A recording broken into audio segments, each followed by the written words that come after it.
এর আগেও এমন একটি বিতর্ক অনুষ্ঠিত হয়েছিল যার শিরোনাম ছিল ঈশ্বর কি আছে।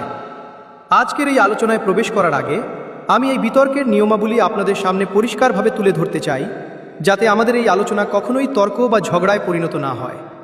ঠিক যেমন বাড়ির বড়রা ঘরের আলোচনায় শৃঙ্খলা বজায় রাখেন, এই বিতর্কের ক্ষেত্রেও সেটাই আমাদের লক্ষ্য। এটি একটি শিক্ষিত ও একাডেমিক বিতর্ক। এই বিতর্কের কাঠামো হবে এমন: সবার প্রথমে দুজন বিদ্বানের মধ্যে একজন তার বক্তব্য রাখবেন। প্রথমেই তরুণ ইসলামিক স্কলার মুফতি শামায়েল নদভী সাহেব 10 মিনিট ধরে তার বক্তব্য উপস্থাপন করবেন।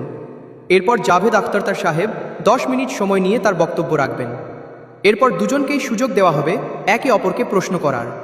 এটি হবে একটি যৌথ পর্ব, যার পরে শুরু হবে ব্যাটল রাউন্ড, একটি সরাসরি প্রশ্ন উত্তরের পর্ব। এই অংশের জন্য আমরা সময় রেখেছি প্রায় 16 মিনিট। সবশেষে উভয় বিদ্বানকে আবারও 5 মিনিট করে সময় দেওয়া হবে তাদের ক্লোজিং আর্গুমেন্ট অর্থাৎ শেষ বক্তব্য রাখার জন্য। এরপরেই আসবে এই বিতর্কের সবচেয়ে গুরুত্বপূর্ণ অংশ, আপনাদের প্রশ্ন। এখানে উপস্থিত দর্শক এবং ইন্টারনেটে বসে থাকা লক্ষ লক্ষ মানুষ, সবার প্রশ্ন নেওয়া হবে। এই পর্বের জন্য রাখা হয়েছে 30 মিনিট। সব মিলিয়ে এই আলোচনা চলবে প্রায় 2 ঘন্টা। তবে 2-3টি মৌলিক বিষয় আমাদের অবশ্যই মনে রাখতে হবে। এখানে কোনো স্লোগান বা কোনো হট গোল গ্রহণযোগ্য নয়, কারণ পুরো দুনিয়া আমাদের দেখছে। আমাদের এমন একটি উদাহরণ তৈরি করতে হবে যেন মানুষ বুঝতে পারে শিক্ষিত মানুষরা ভিন্ন মত পোষণ করেও একই টেবিলে বসে শান্তভাবে কথা বলতে পারেন। আমার সামনে বসে আছেন জওহরলাল নেহেরু বিশ্ববিদ্যালয়ের অধ্যাপক পুরুষোত্তম আগরওয়ালজি। তিনি আমাদের শিখিয়েছিলেন সহমতের সাহস এবং দ্বিমতের বিবেক, এই দুটিই সমান জরুরি। আরেকটি বিষয় স্পষ্ট করে বলা প্রয়োজন, এটি কোনো নির্দিষ্ট ধর্মের পক্ষে বা বিপক্ষে বিতর্ক নয়। কোনো ধর্মকে মহান প্রমাণ করা বা কাউকে খাটো করার জন্য এই আয়োজন নয়। যদি কেউ সেই উদ্দেশ্যে এখানে এসে থাকেন, তাহলে তারা হয়তো হতাশ হবেন। ধর্মীয় প্রতীকের ব্যবহার নিয়েও আমরা সংযম বজায় রাখব। এই দুজন মানুষ, যাদের এখন আপনাদের খুব গম্ভীর মনে হচ্ছে, আসলে তারা দুজনেই অত্যন্ত ভদ্র ও ভালো মানুষ। গতকাল সন্ধ্যায় চায়ের আড্ডায় তাদের দেখা হয়েছিল, অনেক হাসি ঠাট্টাও হয়েছিল, এমনকি একসাথে ছবি তোলাও হয়েছে। এটাই প্রমাণ করে যে ইন্টারনেটে আমরা যে হট্টগোল দেখি, বাস্তবে মানুষ অনেক বেশি শান্ত এবং সংলাপের জন্য প্রস্তুত। টুইটারের কথা টুইটারেই থাক। এলন মাস্ক অবশ্য আজকাল একে এক্স বলেন। এখন বিতর্কের শুরুতে আমি আমাদের 2 বিদ্বানের পরিচয় করিয়ে দিতে চাই। যদিও তাদের আলাদা করে পরিচয়ের প্রয়োজন নেই, তবুও সাংবাদিকতায় আমাদের শেখানো হয় কখনো অনুমান করো না, বিজ্ঞানও একই কথা বলে। প্রথমেই মুফতি শামায়েল নদভী সাহেব। তিনি একজন ইসলামিক বিদ্বান, শিক্ষাবিদ এবং কলকাতার ওয়াইহান ফাউন্ডেশনের প্রতিষ্ঠাতা। লখনউয়ের ঐতিহ্যবাহী দারুল উলুম নদওয়াতুল উলামা থেকে তিনি গ্র্যাজুয়েশন সম্পন্ন করেছেন।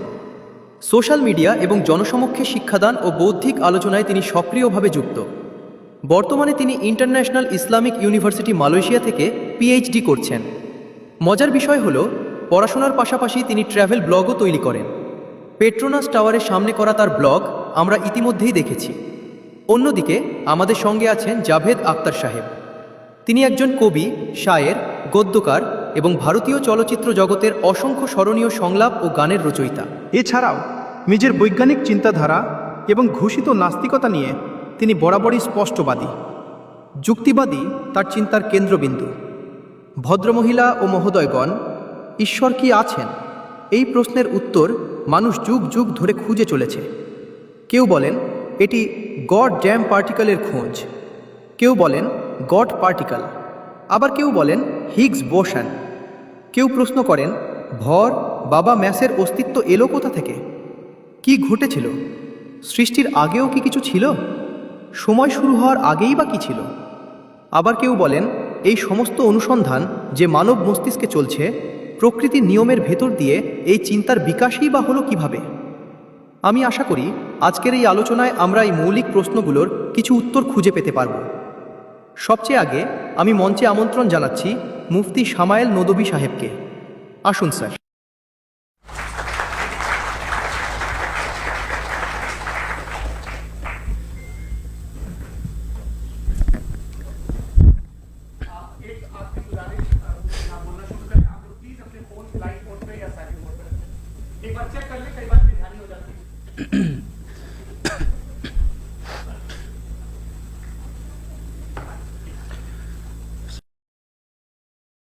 সমস্ত প্রশংসা সেই স্রষ্টার জন্য, যিনি এই মহাবিশ্বকে একটি নির্দিষ্ট উদ্দেশ্যের অধীনে সৃষ্টি করেছেন। সম্মানিত জাভেদ আখতার সাহেব, সম্মানিত সঞ্চালক সৌরভ দ্বিবেদী সাহেব এবং উপস্থিত সম্মানিত শ্রোতৃবৃন্দ, আজ এখানে উপস্থিত থাকার জন্য আপনাদের সবাইকে ধন্যবাদ। আজকের এই বিতর্কের বিষয় যেহেতু ঈশ্বর কি আছেন, তাই শুরুতেই একটি বিষয় স্পষ্ট করা অত্যন্ত জরুরি। এই প্রশ্নের উত্তর খুঁজতে গেলে মানুষ ভিন্ন ভিন্ন মানদণ্ড ব্যবহার করতে পারে, কিন্তু বিতর্কের শুরুতেই আমাদের ঠিক করে নিতে হবে আজকের আলোচনায় কোনো মানদণ্ড গ্রহণযোগ্য হবে আর কোনোটি হবে না।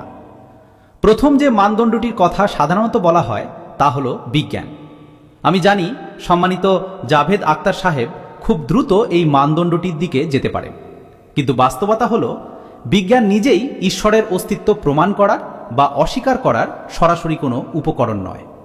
এই কথা আমি বলছি না, এই কথা বলছেন বিজ্ঞানেরই বিশেষজ্ঞরা। ন্যাশনাল একাডেমি অফ সায়েন্সেস স্পষ্টভাবে বলে বিজ্ঞানের কাছে এমন কোনো পদ্ধতি নেই যার মাধ্যমে ঈশ্বরের অস্তিত্ব প্রমাণ বা অপ্রমাণ করা যায়। এর কারণ হলো বিজ্ঞান কাজ করে প্রত্যক্ষ প্রমাণের ওপর, আর প্রত্যক্ষ প্রমাণ সীমাবদ্ধ আমাদের প্রাকৃতিক ও ভৌত জগতের মধ্যেই। অথচ ঈশ্বর কোনো ভৌত সত্তা নন, তিনি অতি প্রাকৃত বাস্তবতা। সুতরাং যে যন্ত্র ভৌত বাস্তবতা পরিমাপের জন্য তৈরি তা দিয়ে অতি প্রাকৃত বাস্তবতাকে যাচাই করা সম্ভব নয়। এই কারণে আজকের এই বিতর্কে ঈশ্বরের অস্তিত্ব প্রমাণ বা অস্বীকার করার জন্য বৈজ্ঞানিক প্রমাণকে মানদণ্ড হিসেবে গ্রহণ করা হবে না। দ্বিতীয় যে মানদণ্ডটি হতে পারে তা হল ওহি বা ঐশী প্রত্যাদেশ, কিন্তু এই মানদণ্ডটিও আজকের আলোচনায় প্রাসঙ্গিক নয়। কেননা আমার কাছে ওহি একটি বৈধ জ্ঞানসূত্র হলেও সম্মানিত জাভেদ আখতার সাহেবের কাছে এটি গ্রহণযোগ্য জ্ঞানসূত্র নয়। তাই আমি আজকের আলোচনায় কোনো ধর্মগ্রন্থ থেকে একটি প্রমাণও উপস্থাপন করব না, যাতে তা তার কাছে অগ্রহণযোগ্য না হয়। এখন আসে তৃতীয় মানদণ্ড, প্রত্যক্ষ পর্যবেক্ষণ। অনেকেই বলেন যদি ঈশ্বর থাকেন তবে তাকে দেখাও, কিংবা বলেন ঈশ্বরের অস্তিত্বের প্রত্যক্ষ প্রমাণ দাও, কিন্তু এটি আসলে ভুল যন্ত্র দিয়ে সত্য যাচাই করার চেষ্টা। বিষয়টি এমন যেন কেউ আমাকে বলে আপনি ধাতু শনাক্ত করার যন্ত্র দিয়ে প্লাস্টিক শনাক্ত করে দেখান। এখন যেহেতু প্লাস্টিক ধরা পড়ছে না, তাই কি বলা যাবে প্লাস্টিকের অস্তিত্ব নেই? না, সমস্যা প্লাস্টিকে নয়, সমস্যা যন্ত্রে। এই যন্ত্রটি প্লাস্টিক শনাক্ত করার জন্য তৈরি হয়নি। ঠিক তেমনি ঈশ্বরের অস্তিত্ব যাচাই করতে প্রত্যক্ষ প্রমাণ দাবি করা একটি শিশুসুলভ দাবি। আর সম্মানিত জাভেদ আখতার সাহেব এই স্তর অনেক আগেই অতিক্রম করেছেন। সুতরাং এখন একটাই মানদণ্ড বাকি থাকে, বুদ্ধি, যুক্তি এবং বিচারবোধ। এই মানদণ্ডের মাধ্যমেই ঈশ্বরের অস্তিত্ব প্রমাণ বা অস্বীকার করা সম্ভব। কিন্তু যেহেতু বিষয়টি অত্যন্ত গুরুত্বপূর্ণ ও সংবেদনশীল, তাই এখানে যে যুক্তি দেওয়া হবে তা হতে হবে একেবারে স্পষ্ট, নির্দিষ্ট এবং অস্বীকার অযোগ্য। এমন যুক্তি যা 2 আর 2 4 হওয়ার মতো পরিষ্কার। উদাহরণ হিসেবে ধরুন, সৌরভ সাহেব একজন মানুষ, আর সব মানুষই সচেতন সত্তা। সুতরাং সৌরভ সাহেবও একজন সচেতন সত্তা। এটি কি অস্পষ্ট যুক্তি? না, এটি একেবারে নির্দিষ্ট ও অস্বীকার অযোগ্য যুক্তি। এই যুক্তিকে যুক্তির মাধ্যমে বাতিল করা সম্ভব নয়। তাই আজ যদি সম্মানিত জাভেদ আখতার সাহেব ঈশ্বরের অস্তিত্ব না থাকার পক্ষে এমন কোনো নির্দিষ্ট ও অস্বীকার অযোগ্য যুক্তি দেন, তবে আমি নিশ্চিতভাবে তা গ্রহণ করব এবং গভীরভাবে বিবেচনা করব। তবে একই সঙ্গে আমি একটি ভবিষ্যৎবাণীও করে রাখছি, এমন কোনো নির্দিষ্ট যুক্তি কেউ কখনো দিতে পারবে না। আমরা যুক্তি উপস্থাপন করব, নির্দিষ্ট যুক্তি দেব, এমন যুক্তি দেব যা সমগ্র নাস্তিক জগতও খণ্ডন করতে পারবে না। চলুন একটি সহজ উদাহরণ কল্পনা করি। ধরুন আমরা সবাই একটি নির্জন দ্বীপে আছি, যেখানে আমাদের আগে কোনো মানুষ কখনো যায়নি। হঠাৎ হাঁটতে হাঁটতে আপনার চোখে পড়ল একটি গোলাপি রঙের বল মাটিতে পড়ে আছে। আপনার মনে প্রথম যে প্রশ্নটি আসবে তা হলো, এই বলটি এখানে এলো কিভাবে? কেনই বা এলো? এটি কেন গোলাপি রঙের? অন্য কোনো রঙও তো হতে পারত। এটি কেন এই আকারের? অন্য কোনো আকারও তো হতে পারত। স্বাভাবিকভাবেই আপনি এই সিদ্ধান্তে পৌঁছাবেন যে নিশ্চয়ই কেউ আছে যে নির্দিষ্ট এই বৈশিষ্ট্যগুলো দিয়ে বলটি তৈরি করেছে এবং এখানে রেখে গেছে। কারণ আপনি জানেন এই বলটির অস্তিত্ব অপরিহার্য নয়। এটি ঠিক থাকতেও পারত, নাও থাকতে পারত। আর যদি থাকতেই হতো তবে অন্য কোনো রূপেও থাকতে পারত। এখন এই বলটিকে কল্পনায় বড় করতে থাকুন, বড় করতে থাকুন, এত বড় করুন যতক্ষণ না সেটি পুরো মহাবিশ্বের আকার ধারণ করে। এখন বলুন তো, আকার বড় হয়ে যাওয়ায় কি প্রশ্ন বদলে যাবে? একেবারেই না। তখনও প্রশ্ন একই থাকবে, এই মহাবিশ্ব কোথা থেকে এলো? এই নির্দিষ্ট বৈশিষ্ট্যগুলো নিয়ে কোথা থেকে এলো? কেন এলো? কে একে সৃষ্টি করলো? এই প্রশ্ন তখনও বৈধ থাকবে। কিন্তু এই প্রশ্নটি যদি আমরা জনাব জাভেদ আখতার সাহেবকে করি, তাহলে যেহেতু তার বিশ্বদৃষ্টি নাস্তিকতাবাদী, এবং শুধু তার নয়, যত নাস্তিক এবং যারা নাস্তিক বিশ্বদৃষ্টি ধারণ করেন তাদের কাছে যদি জিজ্ঞেস করা হয় এই মহাবিশ্ব কোথা থেকে এলো, তবে তাদের উত্তর হয় আর্গুমেন্ট ফ্রম ইগনোরেন্স, নয়তো ডগম্যাটিক হবে। হয় তারা বলবে আমি জানি না এটি কোথা থেকে এলো, অতএব ঈশ্বর নেই, এটি স্পষ্টতই আর্গুমেন্ট ফ্রম ইগনোরেন্স। অথবা তারা বলবে এই মহাবিশ্ব নিজে নিজেই সৃষ্টি হয়ে গেছে, যার মানে দাঁড়ায় এই বলটিও নিজে নিজেই সৃষ্টি হয়ে যাওয়া উচিত ছিল। কিন্তু বলের ক্ষেত্রে এই ব্যাখ্যাটি গ্রহণ করা হবে না যে এটি আপনা আপনি হয়ে গেছে, অথচ মহাবিশ্বের ক্ষেত্রে ঠিক সেটাই মেনে নেওয়া হবে। এটাকেই অন্য ভাষায় ডগমা বলা যায়। দ্বিতীয়ত, আমাদের জাভেদ আখতার সাহেব অবশ্যই গড অফ দ্য গ্যাপসের উদাহরণও দেবেন এবং বলবেন যে আগেকার যুগে বিদ্যুৎ চমকালেই মানুষ এক দেবতার দিকে আর বৃষ্টি হলেই আরেক দেবতার দিকে তা আরোপ করত, কারণ তাদের কাছে তখন ব্যাখ্যা ছিল না। কিন্তু এটি আমাদের বিশ্বদৃষ্টি নয়, এটি আমাদের বিশ্বদৃষ্টি কখনোই নয়, কারণ প্রাকৃতিক ঘটনাগুলোর প্রক্রিয়ার ব্যাখ্যা জেনে নেওয়া থেকেই কিভাবে প্রমাণ হয়ে যায় যে ঈশ্বরের অস্তিত্ব নেই। এ বিষয়ে আমি ইনশাআল্লাহ সামনে আরও কথা বলবো। আপনারা এটাও লক্ষ্য করবেন এবং আমি আশা করি আমাদের সম্মানিত জাভেদ আখতার সাহেব আবেগভিত্তিক যুক্তিও তুলে ধরবেন, যা সত্য নির্ধারণের ক্ষেত্রে একটি লজিক্যাল ফ্যালাসি। যেমন তিনি বলবেন, যদি ঈশ্বর থাকেন তাহলে মন্দ কেন আছে? অথচ আমি বলি, মন্দের অস্তিত্ব ঈশ্বরের অস্তিত্বের বিরুদ্ধে কোনো প্রমাণ নয়, বরং যদি ঈশ্বর থাকেন তাহলে আমরা সবাই তার কাছে জবাবদিহির আওতায় থাকি। আর যদি জবাবদিহি থাকে তবে সেই জবাবদিহির জন্য মন্দের উপস্থিতি প্রয়োজন, তাছাড়া আমরা জবাবদিহির যোগ্য হতে পারি না। আর যদি আমরা জবাবদিহির যোগ্য না হই, তাহলে আমরা জাভেদ আখতার সাহেবকে জিজ্ঞেস করব, এই দুনিয়ায় কষ্ট কেন আছে? যদি ঈশ্বর না থাকেন তাহলে কষ্ট কেন আছে? আর সেই সব মানুষের আবেগের কি হবে যাদের ভেতরে কষ্টের পর প্রতিশোধের আকাঙ্ক্ষা জন্ম নিয়েছিল এবং তারা এই পৃথিবী ছেড়ে চলে গেছে? তাদের সব যন্ত্রণা কি তাহলে অর্থহীন হয়ে যাবে? এখন আবার সেই উদাহরণে ফিরে আসি। যদি কেউ আমাকে জিজ্ঞেস করে এই বলটি কে বানিয়েছে বা এই উদাহরণটি কে তৈরি করেছে, তাহলে আমি বলবো, যেহেতু এই মহাবিশ্ব এবং এই মহাবিশ্বের ভেতরে থাকা সমস্ত কিছুই কন্টিনোজেন্ট হওয়ার অর্থ হল যে সত্তা নিজের অস্তিত্বের জন্য অন্য কিছুর ওপর নির্ভরশীল। সুতরাং স্পষ্টতই এই মহাবিশ্ব কন্টিনোজেন্ট। আর যদি কেউ দাবি করে যে মহাবিশ্বের ভেতরে এমন কোনো কিছু আছে যা কন্টিনোজেন্ট নয়, তবে আমি অনুরোধ করব, দয়া করে দেখিয়ে দিন সেটি কোনটি। আমরাও একটু ভেবে দেখব, আমরাও পর্যবেক্ষণ করব। আর যখন কন্টিনোজেন্ট বস্তুসমূহ বিদ্যমান, তখন দার্শনিকদের পরিভাষা অনুযায়ী আমরা সেই স্তরে পৌঁছাই এবং সেই সত্তার ধারণায় পৌঁছাই যাকে বলা হয় নেসেসারি বিইং, এমন এক অপরিহার্য সত্তা যার না থাকা অসম্ভব। কারণ যদি সে না থাকে তাহলে কোনো কিছুই অস্তিত্বে আসতে পারে না, আর এই সব কন্টিনজেন্ট বস্তু তার উপরই নির্ভরশীল। এখন যদি আপনি প্রশ্ন করেন তাহলে সেই সত্তাকে কে সৃষ্টি করলো, তার কারণ কি, তার কারণ কি, এভাবে অনন্তকাল প্রশ্ন করতে থাকলে একে বলা হয় ইনফিনিট রিগ্রেস অব কজেস, যা একটি লজিক্যাল ফলাফল। ধারণাগতভাবে অসীম কল্পনা করা যায়, যেমন সংখ্যার ক্ষেত্রে 1, 2, 3 এভাবে গুনতে থাকলে অসীম সংখ্যা পাওয়া যায়। কিন্তু আমি ধারণাগত কথা বলছি না, আমি বাস্তব জগতে প্রমাণ দেখাতে বলছি যে কারণের ক্ষেত্রে অনন্ত পশ্চাৎগমন সম্ভব কিনা। যদি সম্ভব হয় আমরা মেনে নেব, উদাহরণ দিয়ে দেখান।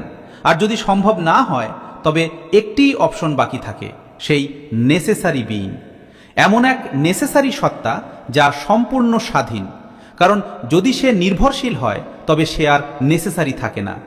এমন এক স্বাধীন সত্তা যা চিরন্তন, কারণ যদি সে চিরন্তন না হয়, যদি তারও কোনো শুরু থাকে, তবে সেও কন্টিনজেন্ট হয়ে যায়। এমন এক সত্তা যা শক্তিশালী, কারণ কন্টিনজেন্ট বাস্তবতাকে কার্যকর করতে শক্তির প্রয়োজন।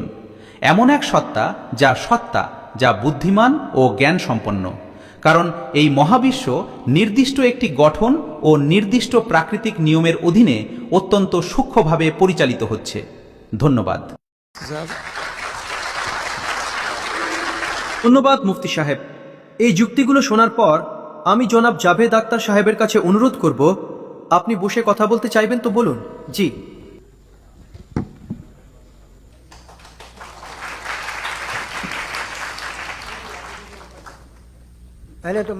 প্রথমেই আমি মুফতি সাহেবকে একটি ভালো খবর দিতে চাই। বিজ্ঞানের বিষয়ে আমার জ্ঞান খুবই সীমিত, তাই আপনি চিন্তা করবেন না। তবে আমার মধ্যে কিছু কমন সেন্স আছে। দেখুন, ঈশ্বরের ধারণা কোনো নতুন ধারণা নয়, এটি শত শত বছর ধরে বিদ্যমান। কিছু ধর্ম 3000, 4000 বছরের পুরনো হতে পারে, কিন্তু মানুষ তো প্রায় 10,000, 12,000 বছর ধরে অস্তিত্বে আছে, হোমো স্যাপিয়েন্সের রূপে। অ্যান্ড সবসময় কোনো না কোনো ধর্ম থেকেছে। এই ধর্মগুলো অজ্ঞ লোকদের ছিল না, এগুলো ছিল এমন গ্রিক সমাজের ধর্ম যেখানে বড় বড় দার্শনিক জন্ম নিয়েছেন।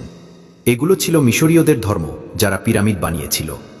এগুলো ছিল রোমানদের ধর্ম, যাদের স্থাপত্য আর সেনেট মানে গণতন্ত্রের প্রাথমিক ভিত্তি সীমিত হলেও গণতন্ত্র ছিল। এই সবই তারা করেছিল।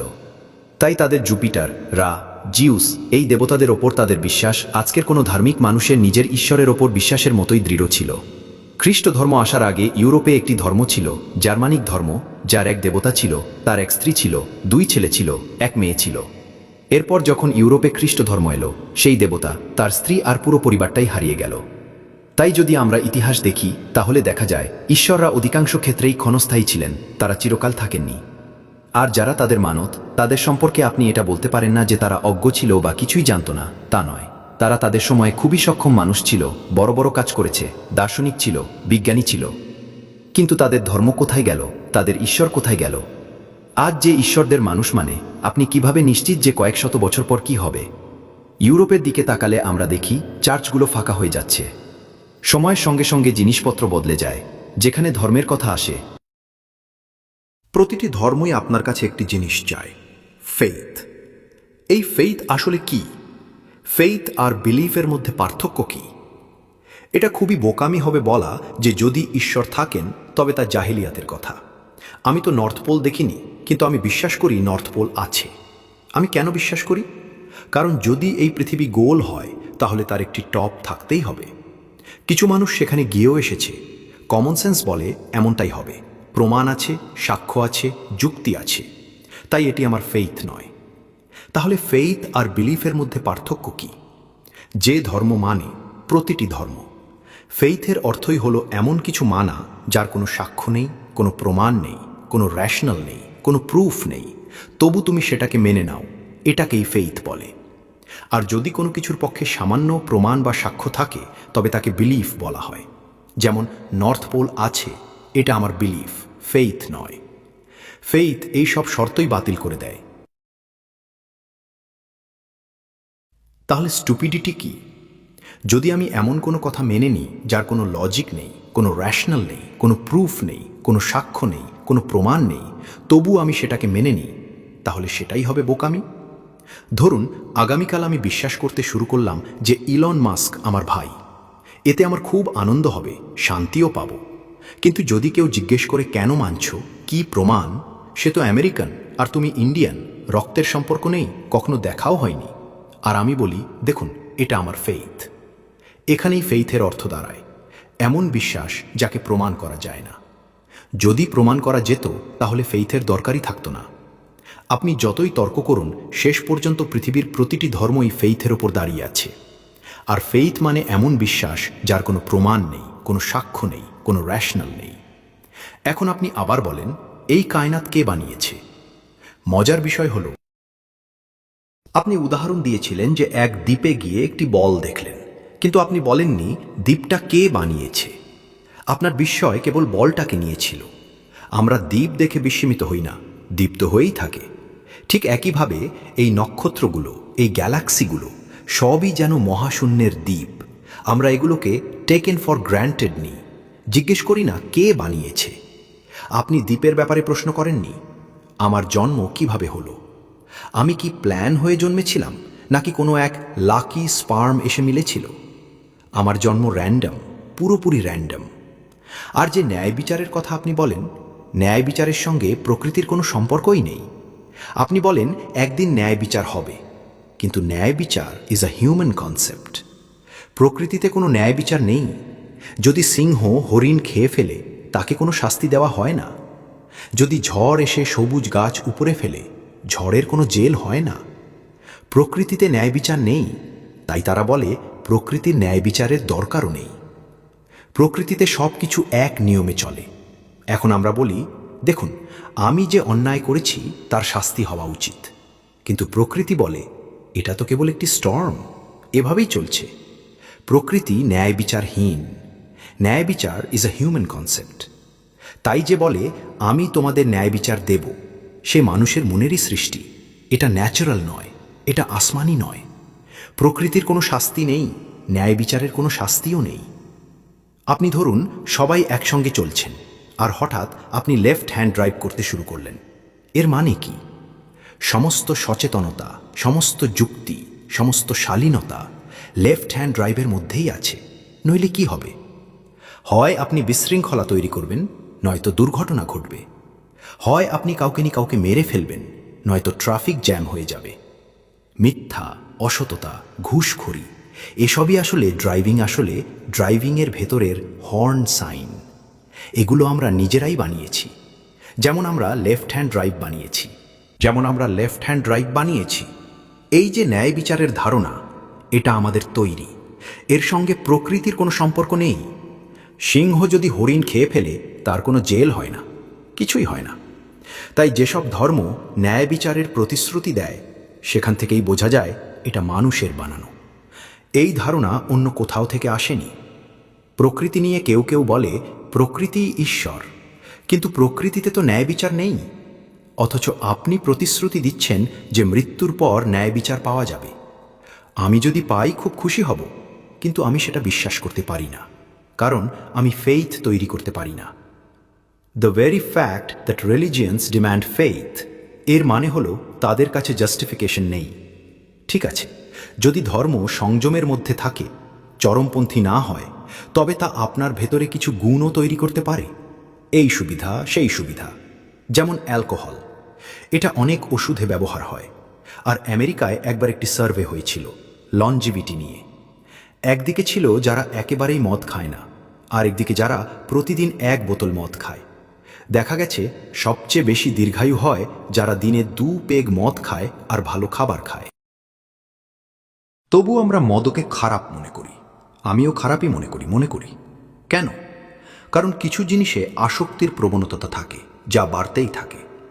আজ পর্যন্ত আমি এমন কাউকে দেখিনি যে দুধ খায়। 10 বছর পরেও দেখবেন সে 1 গ্লাসই দুধ খায়, সকালে থেকে সারাদিন দুধ খেতেই থাকে, এমন হয় না।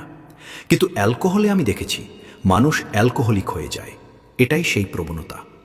ধর্মের মধ্যেও এই প্রবণতা থাকে যে তা বাড়তে থাকে, ক্যান্সারের মতো, মদের মতো। কিছু মানুষ হয়তো এটাকে সঠিকভাবে ব্যবহার করে। আমি বিশ্বাস করি আমাদের মুফতি সাহেবও তাদের একজন। এতে আমার খুব ভালো লেগেছে। কিন্তু এমন মানুষ কতজন? আজ পৃথিবীতে যে ধ্বংসযজ্ঞ দেখছেন, তাতে কতটা ভূমিকা রয়েছে তাদের, যারা নিজেদের বিশ্বাসী বলে ধর্ম এটা বলে না, ওটা বলে। হয়তো বলে, কিন্তু যখন তারা ধর্ম খেতে শুরু করে তখন এমনভাবেই গিলতে থাকে। অল্প হলে হয়তো খুব ভালো কথা, কিন্তু মদ কখনো অল্পতেই থাকে না। এর ভেতরে শুরু থেকেই বাড়তে থাকার প্রবণতা থাকে। ঠিক যেমন শরীরে যদি প্রথমে 2-3টি ক্যান্সারের সেল থাকে, মানুষ তখনও সুস্থই থাকে, কিন্তু সেই 2-3টি সেল আর থেমে থাকে না, সেগুলো जावेद साहब टाइम বহু গুণে ছড়িয়ে टाइम हो गया। जब बात खत्म हो गई, अच्छा मुझे कुछ और कहने को था भी नहीं। এখন আমি প্রথম জবাবি পর্বের জন্য মুফতি সাহেবকে আমন্ত্রণ জানাচ্ছি। রিবাটাল রাউন্ড, আপনার হাতে সময় আছে। ধন্যবাদ জাভেদ সাহেব, আপনার কথা শুনে আমরা মেহজুজ হয়েছি। মেহজুজ মানে আনন্দিত হয়েছি, সত্যি আমরা উপভোগ করেছি। প্রথমেই আমাদের সম্মানিত জাভেদ সাহেব বললেন ঈশ্বর নশ্বর, অনেক ধর্ম চলে গেছে, কেউ জুপিটারকে ঈশ্বর মানত, কেউ অন্য কাউকে। আমি বলি যে কন্টিনোজেন সত্তাকে ঈশ্বর ভেবেছে সে ভুল ভেবেছে, সেটাই ঈশ্বর নয়। আমরা তো নেসেসারি বিইং প্রমাণ করতে বসেছি যে নেসেসারি কারণ চিরন্তন, যা অবিনশ্বর, অনাদি, অনন্ত। দ্বিতীয়ত, তিনি ফেইথ ও বিলিফের যে সংজ্ঞা দিলেন এটা নতুন নয়, প্রথমবার এই সংজ্ঞা দেননি তিনি। এটি প্রথমে দিয়েছেন রিচার্ড ডাউকিন্স। আমি জানি এই সোর্স কোথা থেকে এসেছে। এপিস্টেমোলজিক্যালি ফেইথ আর বিলিফের পার্থক্য এভাবে করা যায় না। ফেইথও সঠিক হতে পারে, ভুলও হতে পারে। বিলিফও সঠিক হতে পারে, ভুলও হতে পারে।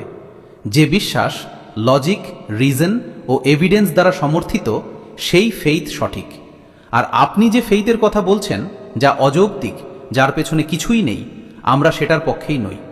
আমরা এমন কোনো ফেইথ মানি না যার পেছনে লজিক নেই, এভিডেন্স নেই। আমরা সেই ফেইথের পক্ষেই যার পেছনে লজিক আছে এবং এভিডেন্স আছে। আজ এখানে প্রশ্ন এটা নয় আপনি ফেইথ নিলেন না বিলিফ নিলেন। আজ প্রশ্ন হলো ট্রুথ কি, ট্রু বিলিফ কি, ট্রু ফেইথ কি, আর ফালস ফেইথ কি, ফালস বিলিফ কি। আলোচনা সেটাই।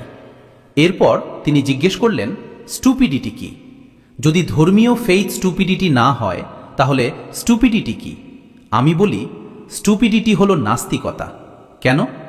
ধরুন আপনি রাস্তা দিয়ে যাচ্ছেন, একটি বাগানে ঢুকে দেখলেন ফুল দিয়ে লেখা আছে আই লাভ জাবেদ আখতার, এবং সত্যি স্যার আমিও আপনাকে ভালোবাসি। এখন সেখানে পৌঁছে আপনি কি বলবেন? ওয়াও, কি চমৎকার ন্যাচারাল সিলেকশন।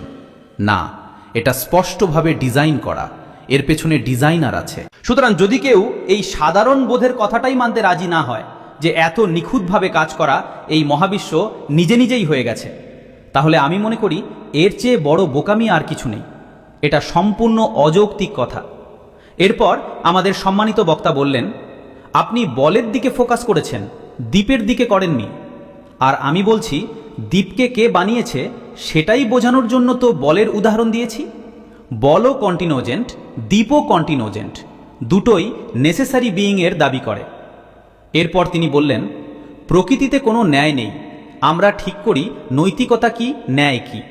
যেমন ড্রাইভিংয়ের নিয়ম বা ট্রাফিকের আইন, এটা কোনো ঈশ্বর বলেননি। এটাকে বলা হয় ফালস ইকুইভ্যালেন্স। এটি একটি লজিক্যাল ফালাসি। আপনি ড্রাইভিং আর ট্রাফিকের উদাহরণ দিয়েছেন, এগুলো সাবজেক্টিভ মোরালিটি। আর সাবজেক্টিভ মোরালিটির উদাহরণ দিয়ে অবজেক্টিভ মোরালিটির ওপর কিছু চাপিয়ে দেওয়া যায় না। ন্যায় বিচার হলো অবজেক্টিভ মোরালিটি। আপনি যদি বলেন প্রকৃতিতে ন্যায় নেই, তাহলে ন্যায় না থাকাটাই যদি ন্যাচারাল হয়, তবে প্রকৃতিকে প্রকৃতি হিসেবেই থাকতে দিন। তাহলে আমরা কেন এত চেষ্টা করছি দুনিয়ায় ন্যায় প্রতিষ্ঠা করতে? এটা তো অযৌক্তিক কথা। তাই অনেক বিষয় আছে যা অবজেক্টিভভাবে ভালো বা মন্দ, আর অনেক বিষয় আছে যা সাবজেক্টিভ। সাবজেক্টিভ মোরাল বা ইমোরাল বিষয়গুলো আমরা সামাজিক ঐকমত্য বা ব্যক্তিগত পছন্দের মাধ্যমে নির্ধারণ করি। কিন্তু যে অবজেক্টিভ মোরালিটি, যার মধ্যে ন্যায় অন্তর্ভুক্ত, এটা অবজেক্টিভ, সাবজেক্টিভ নয়। আপনি যদি বলেন এটা সাবজেক্টিভ, তাহলে আমার প্রশ্ন হলো, যদি সামাজিক ঐকমত্যের মাধ্যমে জুলুমকে সঠিক বলে ঘোষণা করা হয়, তাহলে কি আপনি জুলুমকে ন্যায়কে ন্যায্যতা দেবেন? দ্বিতীয়ত তিনি বললেন, দুপেগ মদ খেলে তা বাড়তে থাকে, আর ধর্মের ক্ষেত্রেও একই ব্যাপার। এই উদাহরণ এমন যে যেখানেই খুশি ফিট করানো যায়। আপনি চাইলে নাস্তিকতার ওপরও ফিট করতে পারেন। আপনি যদি দুপেগ নাস্তিকতা খান, সেটাও বাড়তে বাড়তে নর্থ কোরিয়া হয়ে।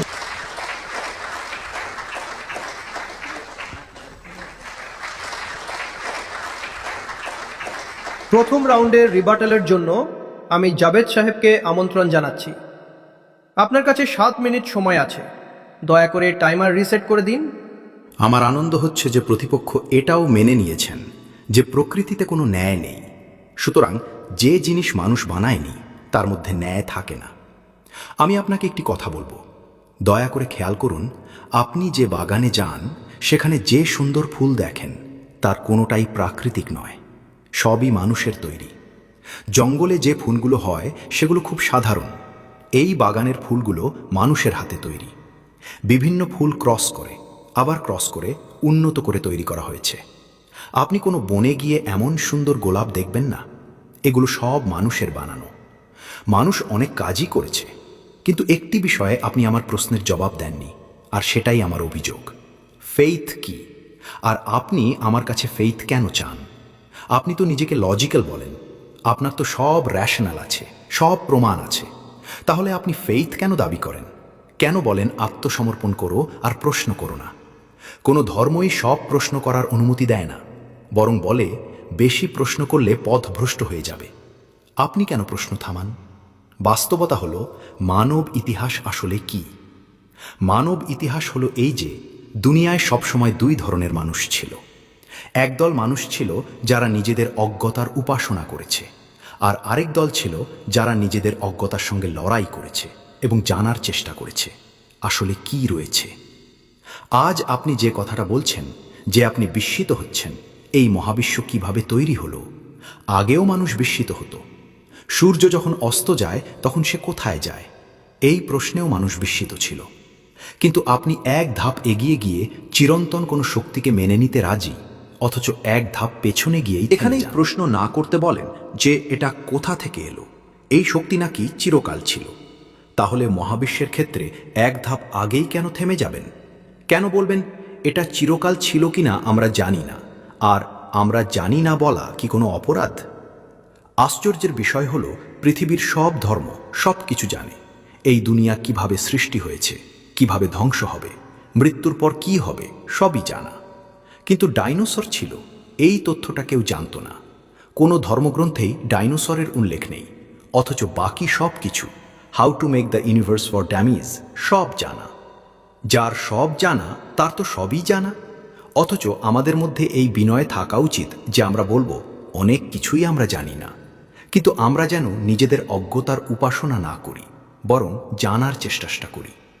আপনি যে পৃথিবীতে বসে আছেন, এই হলো এই বিদ্যুৎ, এই মাইক, যে বিমানে করে আপনি এসেছেন, যে গাড়িতে করে এখানে এসেছেন, এসবই তৈরি করেছে তারা যারা প্রশ্ন করেছিল।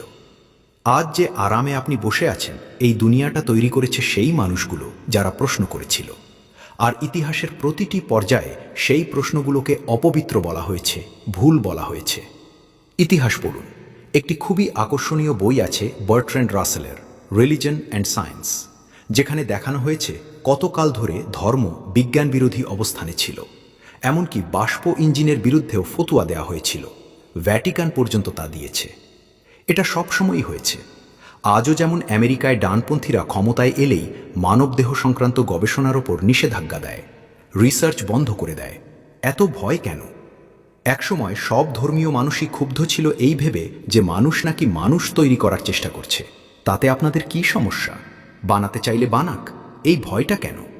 আর আজ আপনি যেসব কথা বলছেন এটা অসম্ভব, এটা কিভাবে হলো? এতে আমার একটি গল্প মনে পড়ে। আমি যখন ষষ্ঠ শ্রেণীতে পড়তাম, গণিতে খুব দুর্বল ছিলাম।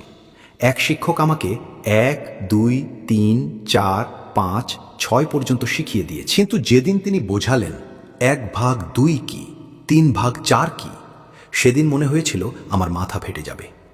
মনে হচ্ছিল লোকটা বলছে দেয়ালের ভেতর দিয়ে হেঁটে যাও। আজ আমি সেই কথায় হাসি। আজ যেসব বিষয় আপনার বোধের বাইরে মনে হচ্ছে, আর আপনি বিস্মিত হয়ে দেখবেন একটা সময় আসবে যখন আজকের এই কথাগুলো খুবই সাধারণ বলে মনে হবে। আর ইতিহাসে সেটা হয়েছেও। আপনার মানব ইতিহাসই তার প্রমাণ। তাই এত তাড়াতাড়ি সব সিদ্ধান্ত নিয়ে ফেলবেন না, একটু বিনয় রাখুন। আমরা জানি না বলাতে সমস্যা কোথায়? আমরা জানি না এই মহাবিশ্ব কতদূর বিস্তৃত, কবে থেকে আছে, কতদিন থাকবে, আমরা জানি না। অথচ আপনি সিদ্ধান্ত নিয়ে ফেলেছেন কখন এটি সৃষ্টি হয়েছে। আপনার হিসাব অনুযায়ী প্রায় 14 বিলিয়ন বছর আগে মহাবিশ্ব তৈরি হয়েছে। তাহলে তার আগে হাজার হাজার কোটি বছর ধরে ঈশ্বর কি করছিলেন? বসেছিলেন, ধ্যান করছিলেন। হঠাৎ একদিন আইডিয়া এলো, চলো সময়টা ভালো কাটানোর জন্য একটা মহাবিশ্ব বানাই। ভাবুন তো, আপনি বলেন ঈশ্বর চিরন্তন, কিন্তু মহাবিশ্ব চিরন্তন নয়, এটা তৈরি হয়েছে। তাহলে তার আগে কি ছিল? তখন তিনি কি করছিলেন? বিষয়টা আসলে খুব সহজ। যে কথাগুলো আজ ধীরে ধীরে আমাদের জানা যাচ্ছে, 2000 বা 2500 বছর আগে কেউ আপনাকে কিছু বলে দিয়েছিল, আপনি সেটাই মেনে নিয়েছিলেন। আর তখন থেকে সেই 2500 বছর আগের কথাকেই আঁকড়ে ধরে আছেন। অথচ সব কিছু বদলে গেছে, জিনিসগুলো স্পষ্ট হচ্ছে। আজ বিজ্ঞানও বা কোনো দার্শনিকই দাবি করে না যে আমরা সব জানি, বরং তারা বলে আমরা যত বেশি জানি ততই বুঝি যে আসলে আমরা কত কম জানি। তাই আমাদের উচিত নিজেদের অজ্ঞতার সঙ্গে লড়াই করা, তার উপাসনা না করা। এখন এই বিতর্কের ধারাবাহিকতায় রাউন্ড 2 এর জন্য মুফতি সাহেবকে আমন্ত্রণ জানাচ্ছি। আপনার কাছে আবারও 7 মিনিট সময় আছে। ধন্যবাদ। জনাব জাভেদ আখতার সাহেব বারবার বলছেন ফেইথের মানে কি, ফেইথের মানে কি। আমি সেটা আগেই বলেছি, ফেইথ সঠিকও হতে পারে, ভুলও হতে পারে। আর আজ আমরা ফেইথ নিয়ে কথা বলছি না, আমরা ট্রুথ আর ডাজ গড এক্সিস্ট এই প্রশ্ন নিয়ে কথা বলছি। ঈশ্বর আছেন না নেই, এই দুইয়ের মধ্যে কোনটা সত্য সেটাই আলোচ্য। আপনি একে ফেইথ বলুন বা যা খুশি বলুন, নট মাই বিজনেস। এরপর আপনি বললেন ধর্ম প্রশ্ন করতে বাধা দেয়। আমি বলি যে বাধা দেয় সেদিক, আমি বাধা দিই না, বরং প্রশ্ন করুন, প্রশ্ন করা উচিত। প্রশ্ন করেই তো আমরা এগোই, উন্নতি করি। আর সেই কারণেই আজ আমি এখানে এসেছি। কিন্তু প্রশ্ন শুধু ঈশ্বরকে নিয়েই হবে না, প্রশ্ন নাস্তিকতার কাছেও করা হবে। প্রশ্ন শুধু ধর্মের কাছেই নয়, সবার কাছেই হবে। আর আজ আমি প্রশ্ন করব এবং আশা করি আপনি উত্তর দেবেন, কারণ এখনো পর্যন্ত আপনি কন্টিনজেন্সি আর্গুমেন্টের কোনো জবাব দেননি। চলুন, আপনি বলেছেন মহাবিশ্বকে চিরন্তন বলে দিলেই হয়, কিন্তু সেটা যুক্তিগতভাবে সম্ভবই নয়, কারণ মহাবিশ্ব একটি কন্টিনজেন্ট বাস্তবতা যা সময় ও স্থানের অধীন, টাইম অ্যান্ড স্পেসের মধ্যে বাঁধা। যা সময় ও স্থানের অধীন তা কন্টিনজেন্ট হবে, আর যা কন্টিনজেন্ট তার অবশ্যই একটি শুরু থাকবে। যার শুরু আছে সে কখনোই চিরন্তন হতে পারে না। এটা তো একেবারেই সাধারণ কথা। আপনি বলেছেন কোনো ধর্মগ্রন্থে ডাইনোসরের উল্লেখ নেই। দুঃখের বিষয়, আজ পর্যন্ত কোনো গণিতের বইতেও আমি ডাইনোসরের উল্লেখ পাইনি। তার মানে কি গণিতের বই মূল্যহীন? না, কারণ সেটার বিষয় ডাইনোসর নয়। রিভেলেশন বা ধর্মগ্রন্থের বিষয়ও এটা নয় যে এসে আপনাকে বলবে কিভাবে সাইকেল বানাতে হয় বা ডাইনোসর কবে ছিল। সেগুলো এসেছে নৈতিকতা শেখাতে, ঈশ্বর সম্পর্কে জানাতে, অভৌত বাস্তবতার সত্য শেখাতে। ধর্ম বিজ্ঞানকে বাধা দেয় না, বিজ্ঞানকে নয়। যদি দেয় তবে সেটা ভুল করে। ধর্ম বাধা দেয় সায়েন্টিজমকে। এখানেই আমাদের সঙ্গে জনাবের মতভেদ। বিজ্ঞান আর সায়েন্টিজম এক জিনিস নয়। সায়েন্টিজম হলো এই দাবি করা যে বিজ্ঞান ও বৈজ্ঞানিক পদ্ধতি জ্ঞান অর্জনের একমাত্র উৎস। এটাকেই আমরা প্রত্যাখ্যান করি। বিজ্ঞানকে আমরা অগ্রসর করি। আমাদের পুরো ইতিহাস পড়লে আপনি তা বুঝতে পারবেন, যদিও এটা আলাদা বিষয়। এরপর তিনি বললেন ভ্যাটিকান ফতোয়া দিয়েছে। ভ্যাটিকান আর ফতুয়া এই দুটো পরস্পর বিরোধী শব্দ, এদের কোনো সম্পর্ক নেই। এরপর তিনি বললেন আমরা জানি না। যদি না জানি তাহলে বলে দিন জানি না, এতে আপত্তি কোথায়? সেটাই তো আমি বলছি। আপনি বলে দিন জানি না, কিন্তু তাহলে দাবি করছেন কেন যে ঈশ্বর নেই? আপনি বলতে পারেন জানি না, হতে পারে আছে, হতে পারে নেই। কিন্তু যে মুহূর্তে আপনি বলেন গড ডাজ নট এক্সিস্ট, সেটা একটি দাবি হয়ে যায়। আর তখন প্রমাণের দায় আপনার ওপরও পড়ে, যেমনটা আমাদের ওপর পড়ে। কেন পড়ে আমি বলছি। দর্শনে ক্লেম শুধু পজিটিভ ক্লেম নয়, নেগেটিভ ক্লেম করলেও প্রমাণের দায় থাকে। উদাহরণ হিসেবে যদি আমি বলি এই ঘরে কেউ নেই, এটাও একটি জ্ঞানের দাবি। আমি বলতে পারি আমি জানি না, থাকতে পারে নাও থাকতে পারে। কিন্তু যদি আমি নিশ্চিতভাবে বলি এখানে কেউ নেই, তাহলে আমার ওপরও প্রমাণের দায় বর্তায়। দুই ক্ষেত্রেই বার্ডেন অফ প্রুফ থাকে। এই আর্গুমেন্টটা খণ্ডন করে দেখান। শেষ যে কথাটি তিনি বললেন, ঈশ্বর মহাবিশ্ব তৈরির আগে 100 বছর বা 1000 বছর ধরে কি করছিলেন, চলুন আমি এর জবাব দিচ্ছি। আপনি আমাদের সম্মানিত ব্যক্তিত্ব, না হলে আমি এটার উত্তর দিতামই না। সময় 100 বছর আগে, 100 বছর পরে, আগে পরে, এখন, এই সব ধারণা শব্দগুলো সময়ের সঙ্গে সম্পর্কিত। আর সময় তো মহাবিশ্বের সূচনার পরই শুরু হয়েছে। তাই মহাবিশ্ব সৃষ্টি হওয়ার আগে ঈশ্বর কি করছিলেন এই প্রশ্নটাই অযৌক্তিক। এটা একটি ফ্যালাসি। কারণ আপনি বলছেন সময় সৃষ্টি হওয়ার আগেই আগে কি ছিল। আগে শব্দটাই সময়ের সঙ্গে যুক্ত, আর তখন তো সময় ছিলই না। তাই প্রশ্নটাই অবৈধ। দ্বিতীয় বিষয় হলো, আমি যে কন্টিনিউজেন্সি আর্গুমেন্ট আপনাদের সামনে রেখেছি, আপনি বারবার সেটাকে গড অব দ্য গ্যাপস বলে দেখাতে চাইছেন। দেখুন, আগে আমরা জানতাম না, পরে বিজ্ঞান কিছু ব্যাখ্যা দিল। আমি সহজ উদাহরণে বুঝিয়ে দিচ্ছি। আপনি যে গ্যাপগুলোর কথা বলছেন, বিজ্ঞান যদি সেগুলো যে কোনো কিছুর মাধ্যমে ব্যাখ্যা করেও, সে শক্তি হোক, বস্তু হোক বা এনার্জি, সবই কন্টিনিউজেন্টই থাকবে। তাই প্রশ্নটা তখনও বৈধ থাকবে যতক্ষণ না আপনি নেসেসারি বিইং পর্যন্ত পৌঁছান। আর কারণের ক্ষেত্রে ইনফিনিট রিগ্রেস বাস্তব জগতে সম্ভব নয়। সুতরাং কোথাও না কোথাও থামতেই হবে, আর যেখানে থামবেন সেটাই ঈশ্বর। সময়ের প্রসঙ্গ শেষ করে আমি আরেকটি উদাহরণ দিই। ধরুন একটি গাড়ি আছে। একজন দেখল গাড়িটির চাকা কত সুন্দরভাবে বসানো, স্টিয়ারিং ঠিক জায়গায়, সিটগুলো কত ভালো ডিজাইন করা, পুরো গাড়িটা কত নিখুঁতভাবে কাজ করছে। স্বাভাবিকভাবেই সে বলবে, নিশ্চয়ই কেউ এটি তৈরি করেছে। তখন জাভেদ সাহেব এসে বললেন, আরে জনাব, বনেট খুলে দেখুন, ভেতরে ইঞ্জিন আছে, ইঞ্জিনই গাড়িটা চালাচ্ছে। অতএব প্রমাণ হল কেউ গাড়িটা তৈরি করেনি। এটা সম্পূর্ণ অযৌক্তিক ও অবাস্তব কথা। আপনি ইঞ্জিন দেখিয়ে কেবল একটি গ্যাপ পূরণ করলেন, কিন্তু তাতে কি গাড়ির সৃষ্টি বা স্রষ্টার অস্তিত্ব অসম্ভব হয়ে যায়? না, বরং গ্যাপ পূরণ করে কন্টিনিউজেন্ট জিনিস দিয়ে আমাদের পর্যবেক্ষণ আরও বিস্তৃত হলো। এখন আমরা আরও ভালোভাবে বুঝতে পারছি গাড়িটির সিস্টেম কতটা জটিল। আগে কম জানতাম, এখন জটিলতা আরও স্পষ্ট হয়েছে, আর আমাদের নিশ্চিততা আরও বেড়েছে যে নিশ্চয়ই কেউ না কেউ এই গাড়িটা বানিয়েছে। ঠিক একই বিষয় মহাবিশ্বের ক্ষেত্রেও প্রযোজ্য। বিজ্ঞান সবসময় ভৌত জগতের জিনিস দিয়েই ব্যাখ্যা দেবে এবং ভৌত জিনিস দিয়েই গ্যাপ পূরণ করবে, কারণ এম্পিরিক্যাল এভিডেন্সের সম্পর্ক ভৌত জগতের সঙ্গে। বিজ্ঞান দিয়ে আপনি কখনোই মেটাফিজিক্যাল বাস্তবতা প্রমাণ করতে পারবেন না। এটা ভুল টুল ব্যবহার করার মতো। ঠিক যেমন মেটাল ডিটেক্টর দিয়ে প্লাস্টিক শনাক্ত করতে যাওয়া, যা স্পষ্টতই সঠিক নয়। ধন্যবাদ। জি, এটা আর্গুমেন্টের রাউন্ড 2, 7 মিনিট সময়। প্রথমেই আমি আপনার কথার জবাব দিই। আপনি বললেন, যখন মহাবিশ্ব ছিল না তখন সময়ও ছিল না, কিছুই ছিল না। কিভাবে কিছুই ছিল না? ঈশ্বর তো ছিলেন। যদি ঈশ্বর থাকেন তবে কোনো না কোনো অস্তিত্ব তো ছিলই, আর যখন ঈশ্বর ছিলেন তখন সময়ও থাকবে। এটা এমন নয় যে কিছুই ছিল না, ঈশ্বর ছিলেন। এরপর আপনি বললেন, আপনিও প্রমাণ দিন। আপনার কাছেও যুক্তি আছে, আমার কাছেও যুক্তি আছে। ঈশ্বর আছেন এটা প্রমাণ করার দায় আমার নয়।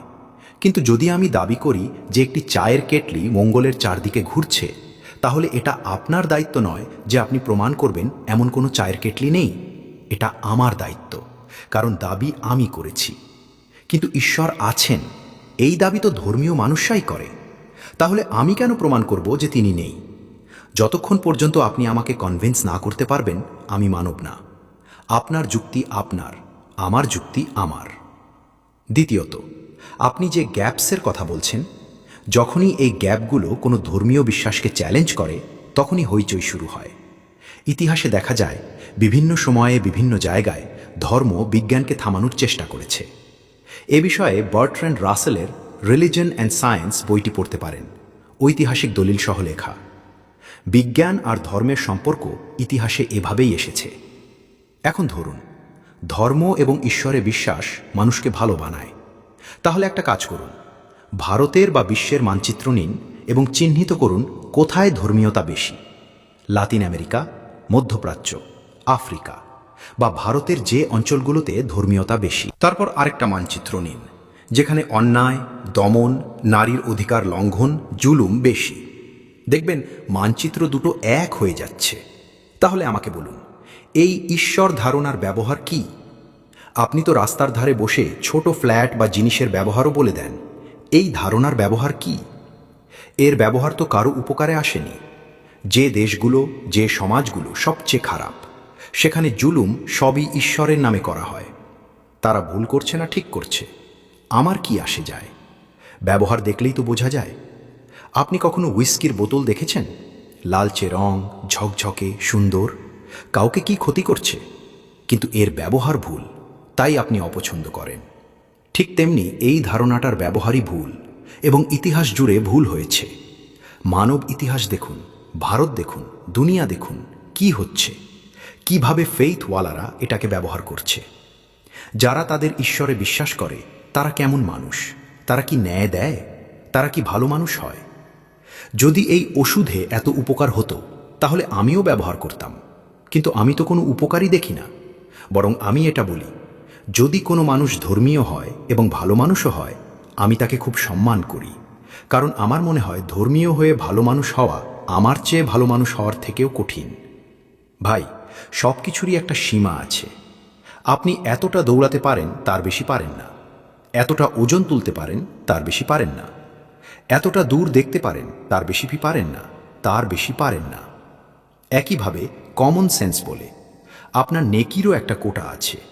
আপনি যদি সকালে উপাসনালয়ে গিয়ে ইবাদত করেন, বেরিয়ে এসে আপনার মনে হয় আমি খুব ভালো কাজ করেছি, আপনার নেকির বড় একটা কোটা খোটা খরচ হয়ে গেল, অথচ তাতে কারো কোনো উপকার হলো না। আমি যাই না, তাই আমাকে কাউকে খাওয়াতে হয়, কোনো বিধবাকে সাহায্য করতে হয়। আমি আমার কোটা কিভাবে খরচ করব সেটা দেখি। আর আপনি অনেক ধর্মীয় মানুষ, আপনার কোটা একেবারে নিরর্থক কাজেই খরচ করে। এরপরও যদি একটু শালীনতা বেঁচে থাকে তাহলে বাহ, খুব ভালো কথা। একটা বিষয় আমার খুব ভালো লাগছে, দুজন বিদ্বানই সময়ের গুরুত্ব মানছেন এবং নির্ধারিত সময়ের মধ্যেই নিজেদের যুক্তি শেষ করে, কখনো কখনো সময়ের আগেই নিজ নিজ আসনে বসে পড়ছেন। তো এর মাধ্যমে আর্গুমেন্টের রাউন্ড 2 সম্পন্ন হলো। এখন রিবাটাল রাউন্ড 2, এরপর হবে ক্রস এক্সামিনেশন। রিবাটাল রাউন্ড 2 শুরু করছেন মুফতি শামাইল নাদবী সাহেব। আসলে যে মূল সমস্যা, আসল সমস্যা হলো এই যে জাভেদ সাহেবের কাছে কনসেপ্ট অফ গড পরিষ্কার নয়। তিনি বলেছেন কায়নাতের আগে ঈশ্বর ছিলেন, তাই সময়ও ছিল, কিন্তু সময় কায়নাতেরই অংশ। আমরা যে ঈশ্বরকে মানি সেই এই নেসেসারি বিইংয়ের টাইমলেস হওয়াই জরুরি, কারণ তিনি সময়ের স্রষ্টা। যিনি সময় সৃষ্টি করেছেন তিনি নিজে সময়ের অধীন হবেন কিভাবে? যিনি স্পেস সৃষ্টি করেছেন তিনি নিজে স্পেসের ভেতরে থাকবেন কিভাবে? যদি তিনি আগেই সময় ও স্থানের অধীন হন, তাহলে তিনি কি সৃষ্টি করলেন? সুতরাং এই প্রশ্নটাই ভুল। ঈশ্বর ছিলেন তো সময়ও ছিল, একদম নয়। ঈশ্বর সময়ের অধীন নন। আমরা ভৌত জগতের সঙ্গে সম্পর্কিত, আর তিনি মেটাফিজিক্যাল বাস্তবতা। দ্বিতীয়ত, তিনি চায়ের কেটলি মহাশূন্যে ঘুরছে এই উদাহরণ দিলেন, সম্ভবত বার্ট্রান্ড রাসেলের রেফারেন্স। কিন্তু এখানেই সমস্যাটা। সমস্যা হলো আমরা জিনিসগুলোর মধ্যে পার্থক্য করতে পারছি না। আপনি যে উদাহরণ দিলেন সেটা কেবল কল্পনা, আর আমি যে কথা বলছি সেটা লজিক্যাল নেসেসিটি। আপনি কল্পনায় গেলে যে কোনো কিছু বলতে পারেন, জুপিটারে গোলাপি হাতি, ইউনিকর্ন, যা খুশি, কিন্তু তাতে কায়নাত সম্পর্কে কিছুই প্রমাণ হয় না। তাতে লজিক্যাল নেসেসিটি প্রমাণ করা যায় না।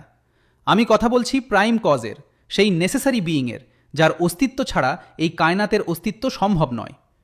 এরপর বলা হলো ধর্ম বনাম বিজ্ঞান, কিন্তু এটা আমাদের টপিকই নয়। এ নিয়ে কথা বলতে গেলে আমার সময় শেষ হয়ে যাবে, কারণ এটা এই আলোচনার বিষয় নয়।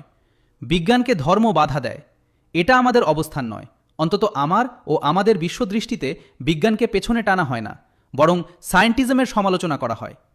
এরপর বলা হলো মানচিত্র নিন, ধর্মপ্রবণ অঞ্চল আর লিবারাল নাস্তিক অঞ্চল তুলনা করুন। স্যার, আমি হোমওয়ার্ক করে এসেছি। আমি মধ্যপ্রাচ্যের মানচিত্র নিয়েছি, ইউরোপের মানচিত্র নিয়েছি, একটা ধর্মপ্রবণ অঞ্চল আর একটা লিবারাল ও নাস্তিক অঞ্চল। আমি দেখেছি জাতিসংঘের রিপোর্ট অনুযায়ী কর্মজীবী নারীদের মধ্যে যৌন হয়রানির হার ইউরোপীয় দেশগুলোতে প্রায় 71% পর্যন্ত। এটা মধ্যপ্রাচ্যে হচ্ছে না। এটা কি এই জন্য নয় যে তারা ধর্মপ্রাণ? দ্বিতীয়ত, আপনি বলেছেন ধর্মীয় মানুষের ভালো হওয়া আমাদের ভালো হওয়ার চেয়ে কঠিন। এর মানে দাঁড়ায় ঈশ্বর ছাড়াও আপনার কাছে ভালো মন্দের কোনো স্ট্যান্ডার্ড আছে। আমি চাই এই বিষয়টাতে আমরা কনভারসেশনাল স্টাইলে আলাদা সেগমেন্টে কথা বলি। ধন্যবাদ।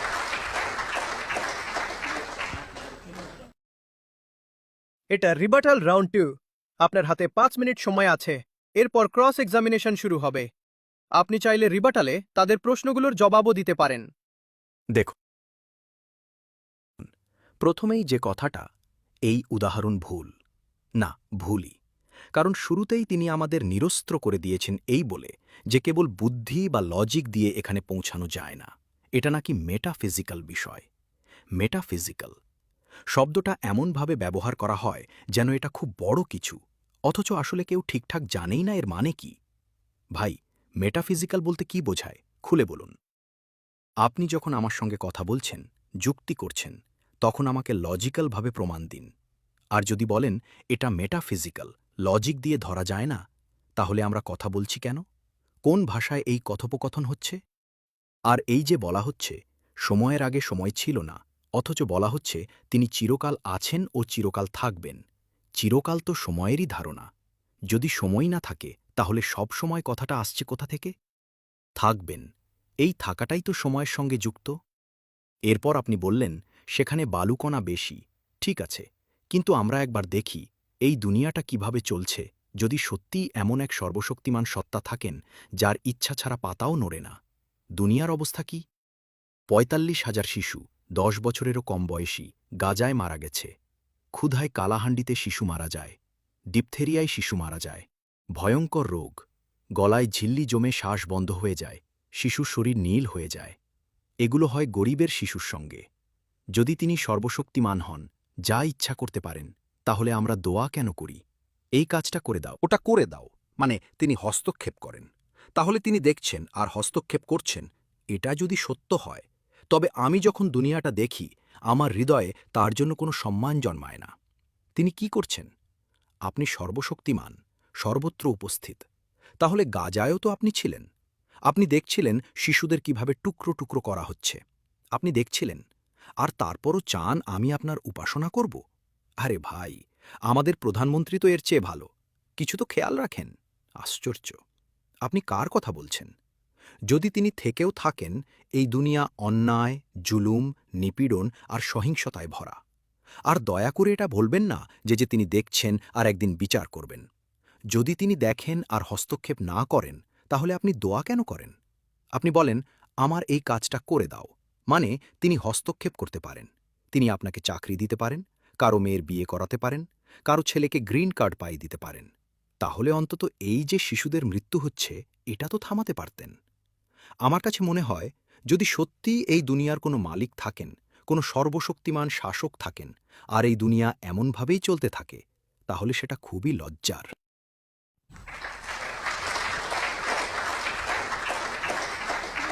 দেবী ও সজ্জনবৃন্দ, এই বিতর্কের ২টি রাউন্ড এবং ২টি রিবাটাল সম্পূর্ণ হয়ে গেছে। এখন শুরু হতে যাচ্ছে সবচেয়ে গুরুত্বপূর্ণ এবং সবচেয়ে কঠিন পর্ব, ক্রস এক্সামিনেশন। এই পর্বে এই দুই বিদ্বানের যুক্তিবোধের যেমন পরীক্ষা হবে, তেমনি তাদের শালীনতা, সহনশীলতা ও বুদ্ধিবৃত্তিক সৌজন্য প্রকাশ পাবে।